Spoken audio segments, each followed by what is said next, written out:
హైదరాబాద్ ప్రగతి నగర్ లో దారుణం జరిగింది. కూల్ డ్రింక్ లో ఎలుకల మందు కలిపి కుమార్తెతో తాగించి తర్వాత ఆమె తాగి ఆత్మహత్యకు యత్నించింది.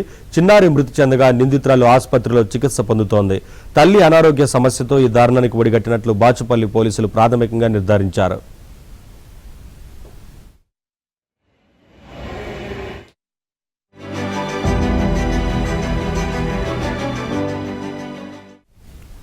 బాపట్లకు చెందిన నంబూరి సాంబశివరావు కృష్ణపావని దంపతులు హైదరాబాద్ ప్రగతి నగర్లోని ఓ అపార్ట్మెంట్లో నివాసం ఉంటున్నారు. వారికి 4.5 కుమార్తె జస్విక ఏకైక సంతానం.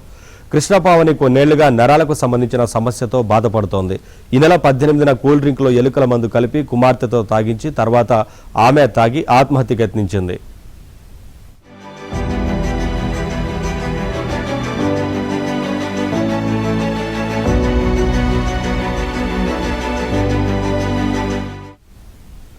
భార్యా బిడ్డలను సాంబశివరావు ఆసుపత్రికి తరలించారు. కుమార్తె పరిస్థితి విషమంగా మారడంతో చికిత్స పొందుతూ అదే రోజు రాత్రి మృతి చెందింది. ప్రస్తుతం కృష్ణపావని ఆసుపత్రిలో చికిత్స పొందుతోంది.